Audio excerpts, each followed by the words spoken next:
आपकी लाडली। हंसते हंसते कब इतनी बड़ी हो गई पता ही नहीं चला ना। तो मासिक के शुरू होते ही क्यों फीकी पड़े उसकी हंसी? आप समझाएं उसे खुशी खुशी किशोर अवस्था में जाने के तरीके, ताकि वो स्वस्थ रह सके। उसे बताएं कि स्वस्थ रहने के लिए वो अपनाए सही मासिक इंतजाम, जैसे साफ सफाई और स्वच्छ साधन का प्रयोग। बेटी हुई है बड़ी तो खुशियाँ क्यों न बढ़े।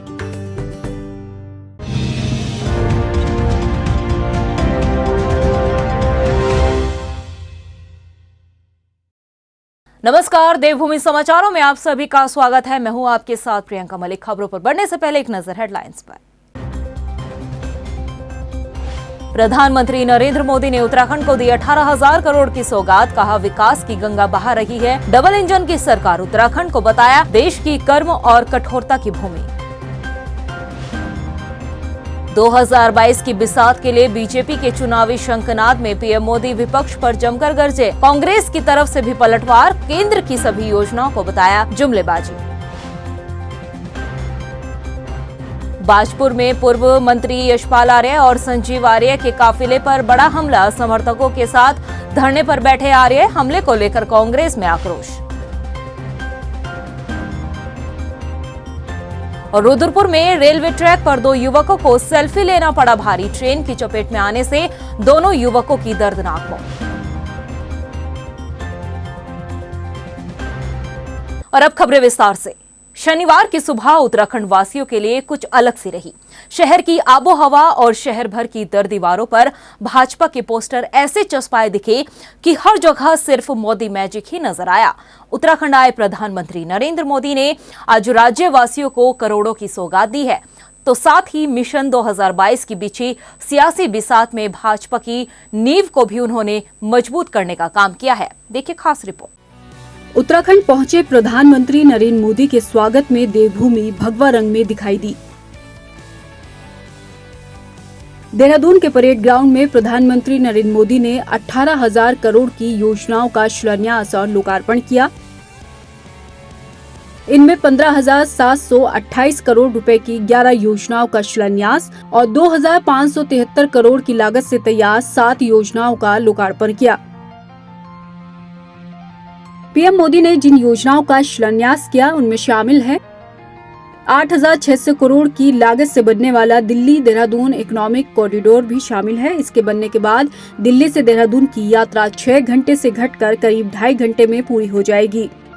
इसके साथ ही पीएम मोदी ने ग्रीनफील्ड अलाइनमेंट का शिलान्यास किया। दिल्ली देहरादून एक्सप्रेसवे पर 2,082 करोड़ की लागत से 51 किलोमीटर लंबा ग्रीनफील्ड अलाइनमेंट भी बनाया जाएगा।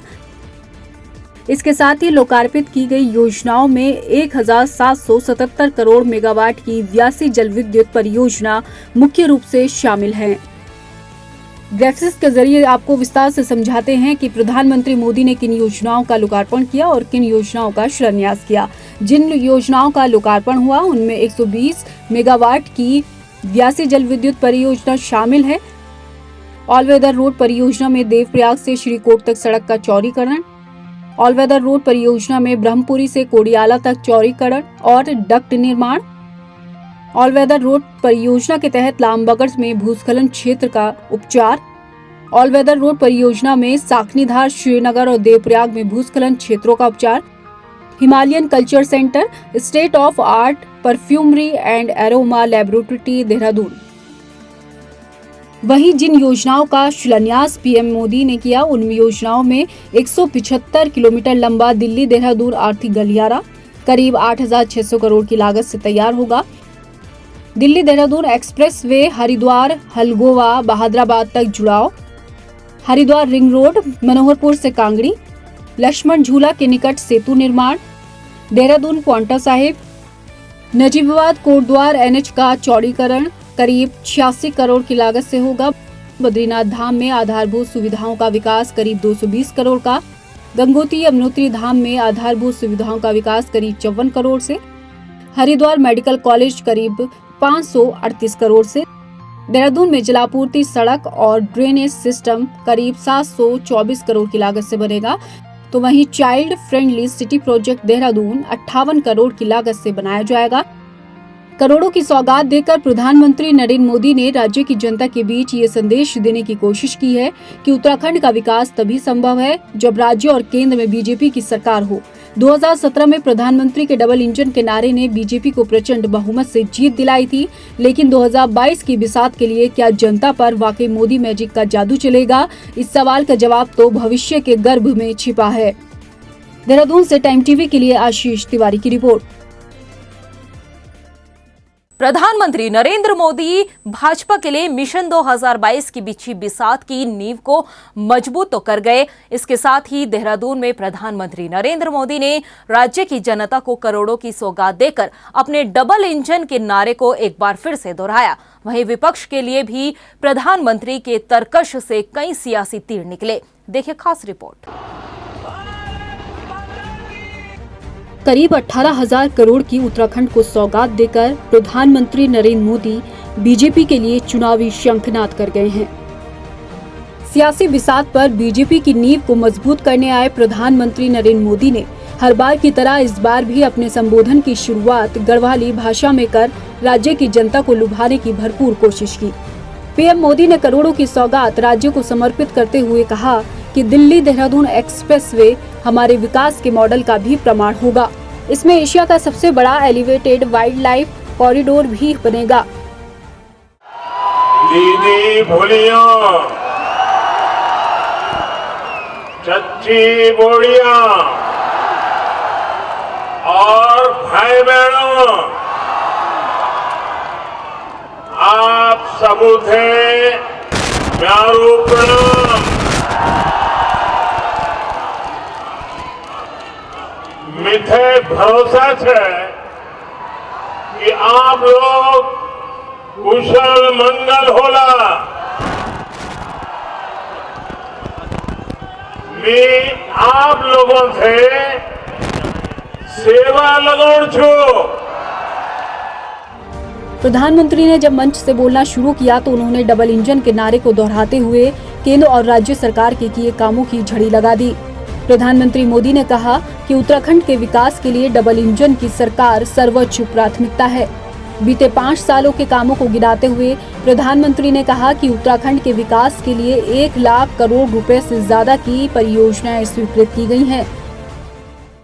इस क्षेत्र का विकास, यहाँ को भव्य स्वरूप देना डबल इंजन की सरकार की सर्वोच्च प्राथमिकता है। इसी भावना से सिर्फ बीते 5 वर्षों में उत्तराखंड के विकास के लिए केंद्र सरकार ने 1 लाख करोड़ रुपए से अधिक 1 लाख करोड़ रुपए से अधिक परियोजनाएं स्वीकृत की हैं। माहौल चुनावी रहा तो प्रधानमंत्री के तरकश से विपक्ष के लिए जमकर सियासी तीर भी निकले। अपने संबोधन में उन्होंने कहा कि पिछली सरकारों ने 10 सालों में उत्तराखंड को लूटने का काम किया, जिसकी भरपाई डबल इंजन की सरकार कर रही है। प्रधानमंत्री मोदी ने कहा कि 21वीं सदी के इस कालखंड में कनेक्टिविटी का एक ऐसा महायज्ञ चल रहा है जो देश को विकसित देशों की संख्या में अग्रणी बनाएगा।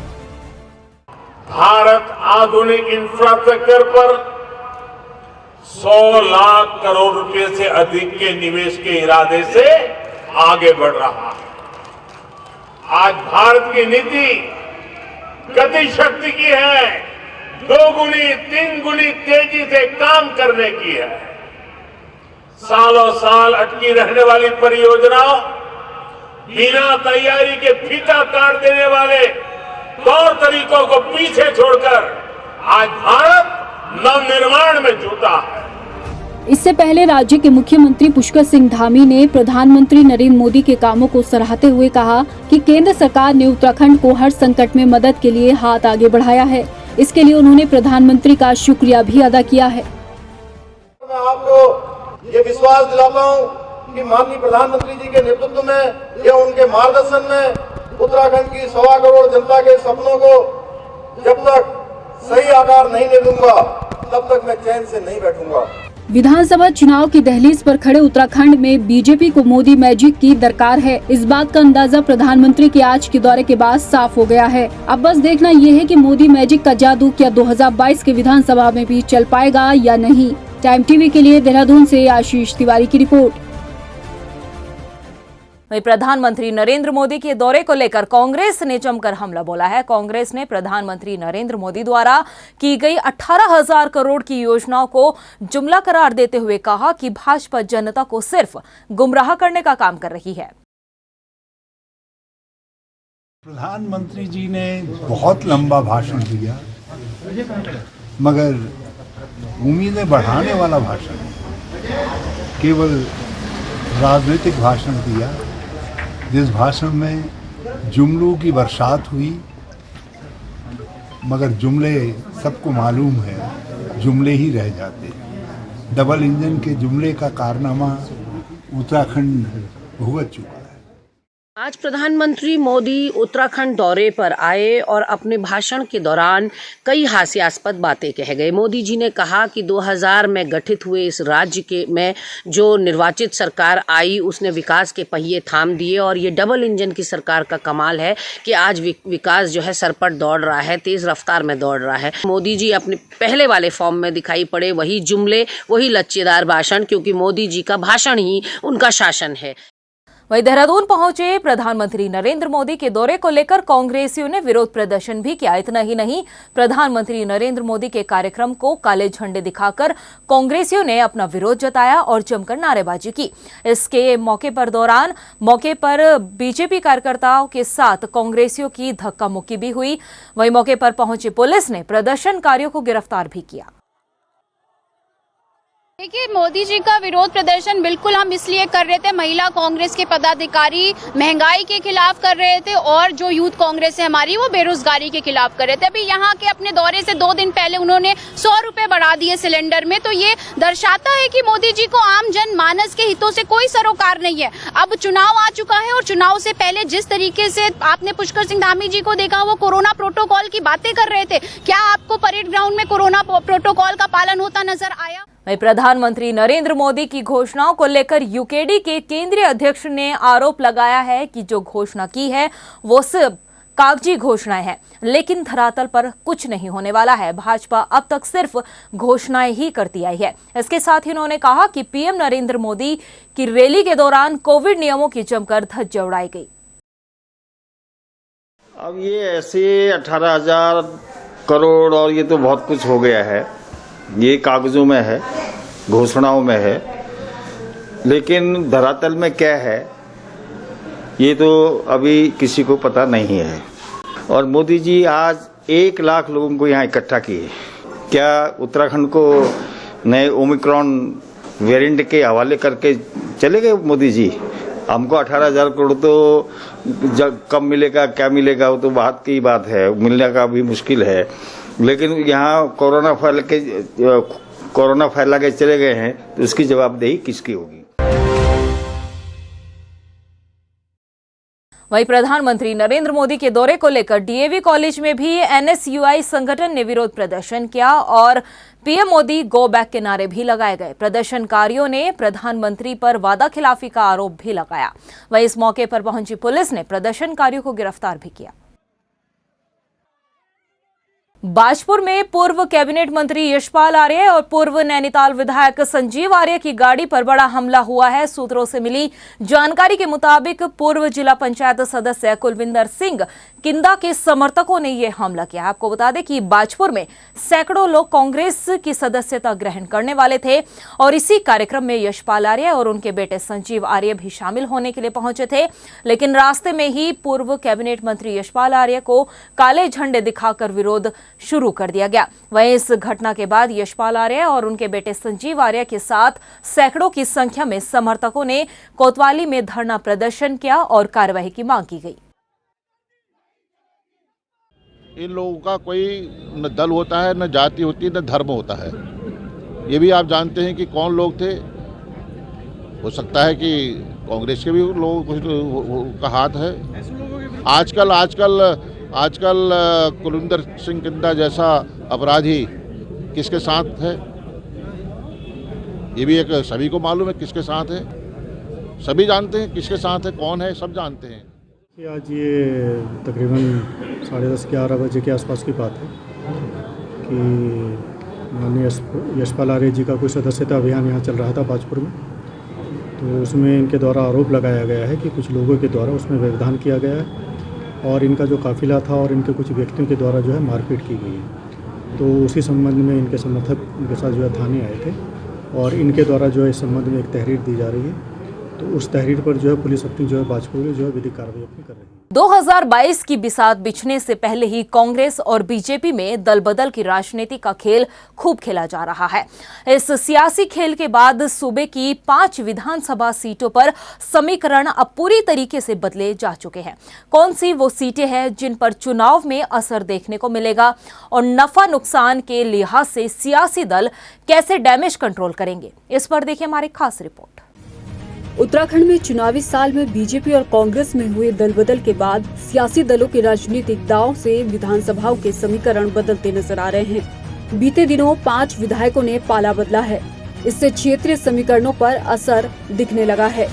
देखा जाए तो दल बदल की शुरुआत भाजपा खेमे से हुई। भाजपा ने धनौल्टी से निर्दलीय विधायक प्रीतम पवार को अपने पाले में लाकर कांग्रेस को चुनौती दे डाली। प्रीतम कांग्रेस में मंत्री रहने के साथ धनौल्टी विधानसभा से पहले यमुनोत्री का प्रतिनिधित्व कर चुके हैं, लेकिन अब बीजेपी के स्थानीय नेताओं को धनौल्टी और यमुनोत्री विधानसभा दोनों सीट पर सियासी जमीन खिसकती दिख रही है। प्रीतम के बाद पुरोला से विधायक राजकुमार ने बीजेपी का दामन थामा, जो पुरोला सुरक्षित सीट से विधायक थे। इससे पहले राजकुमार सहसपुर विधानसभा से चुनाव लड़ चुके हैं, लेकिन अब वो देहरादून की राजपुर सीट से भी कोशिश कर रहे हैं। इस तरह से राजकुमार के आने से बीजेपी के 3 वहीं नैनीताल में कुमाऊं विश्वविद्यालय में छात्रों ने छात्र संघ चुनाव को लेकर प्रदर्शन किया। प्रदर्शन में छात्रों ने कुलपति प्रोफेसर एन.के. जोशी के विरोध में नारे भी लगाए। साथ ही छात्र संघ चुनाव को जल्द से जल्द कराने की मांग की गई। इस मौके पर प्रोफेसर एन.के. जोशी ने कहा कि आदेश जारी होने के बाद ही चुनाव किए जाएंगे। और इसके लिए एक्चुअली जैसा पूर्व में देखा गया है कि पूरे प्रदेश में छात्र संघ चुनाव जो है एक ही दिन होता है, तो कुमाऊं विश्वविद्यालय को हमें यहाँ पर चुनाव कराने में कोई आपत्ति नहीं है, लेकिन मैं दूसरे विश्वविद्यालय के बिहार पर कैसे डेट दे सकता हूँ। इसके लिए छात्र संघ अभी ये बच्चे मेरे पास आए थे, इनका जो डेट उन्होंने मुझे बताई, मैं इसको शासन को डेट भेज रहा हूँ और एक डेट वहाँ से आ जाने पर हम उस डेट में चुनाव करा दिए जाएंगे। लक्सर में 8 दिसंबर से वैक्सीनेशन अभियान चलाया जाएगा। कोरोना के बढ़ते संक्रमण को देखते हुए स्वास्थ्य विभाग ने घर घर वैक्सीनेशन अभियान चलाने का फैसला लिया है। वैक्सीनेशन अभियान के दौरान लोगों को कोविड नियमों के प्रति भी जागरूक किया जाएगा। 8 दिसंबर को स्वास्थ्य विभाग द्वारा घर घर जाकर वैक्सीनेशन का अभियान चलाया जाना है। उसी के संबंध में आज ब्लॉक टास्क फोर्स की बैठक हुई, तो इसमें पुलिस, ब्लॉक, खंड शिक्षा, इन सब विभागों से अधिकारी मौजूद थे। तो इन सबको निर्देश दिए गए हैं कि इस वैक्सीनेशन अभियान में स्वास्थ्य विभाग का पूरा सहयोग करें। पुलिस और नगर पालिका को ये जिम्मेदारी दी गई है कि वह साथ ही साथ अभियान भी चलाएंगे और सब लोगों को जागरूक करेंगे। 6, 7, 8 तारीख को वैक्सीनेशन अभियान है। वहीं रुद्रपुर में सेल्फी लेते समय 2 युवकों की दर्दनाक मौत हो गई। आपको बता दें कि ये दोनों ही युवक चलती ट्रेन के आगे सेल्फी ले रहे थे। इस दौरान दोनों युवक ट्रेन की चपेट में आ गए, जिसके बाद ये दर्दनाक हादसा हुआ है। वहीं मौके पर पहुंची पुलिस ने दोनों के शवों को कब्जे में लेकर पोस्टमार्टम के लिए भेज दिया है। आई थी रेलवे ट्रैक पे 2 लोगों का रेल की चपेट में आने से दुर्घटना हुई है। तो इसमें मौके पे पुलिस गई थी, तो वहाँ जो चश्मदीद थे उनसे जानकारी की गई, तो पता चला कि ये 2 लोग सेल्फी ले रहे थे, तभी अचानक ट्रेन आ गई और उसकी चपेट में ये लोग आ गए वहाँ पे। तो मौके पे इनका पंचायतनामा भर लिया गया था और पोस्टमार्टम की कार्रवाई करवाई जा रही है। वहीं लक्सर में पुलिस ने गश्त के दौरान 31 ग्राम स्मैक के साथ एक तस्कर को गिरफ्तार किया है। पुलिस ने आरोपी के पास से मोबाइल और 24,500 रुपए की नकदी भी बरामद की है। आरोपी के खिलाफ NDPS एक्ट के तहत मुकदमा दर्ज कर कानूनी कार्रवाई शुरू कर दी गई है। संगीपुर में थाना लक्सर पुलिस ने एक असगर नाम के जो है व्यक्ति को पकड़ा है, जिसके पास से जो है 31 ग्राम स्मैक बरामद हुई है और जिससे जो है मुकदमा दर्ज हो चुका है और उसे जेल भेजा जा रहा है। प्रदेश की खबरों में इतना ही, फिर हाजिर होंगे कुछ खास खबरों के साथ। मुझे दे इजाजत, नमस्कार। प्रधानमंत्री नरेंद्र मोदी ने उत्तराखंड को दी 18,000 करोड़ की सौगात, कहा विकास की गंगा बहा रही है डबल इंजन की सरकार। उत्तराखंड को बताया देश की कर्म और कठोरता की भूमि। 2022 की बिसात के लिए बीजेपी के चुनावी शंखनाद में पीएम मोदी विपक्ष पर जमकर गरजे। कांग्रेस की तरफ से भी पलटवार, केंद्र की सभी योजनाओं को बताया जुमलेबाजी। बाजपुर में पूर्व मंत्री यशपाल आर्य और संजीव आर्य के काफिले पर बड़ा हमला, समर्थकों के साथ धरने पर बैठे आर्य, हमले को लेकर कांग्रेस में आक्रोश। और रुद्रपुर में रेलवे ट्रैक पर 2 युवकों को सेल्फी लेना पड़ा भारी, ट्रेन की चपेट में आने से दोनों युवकों की दर्दनाक मौत।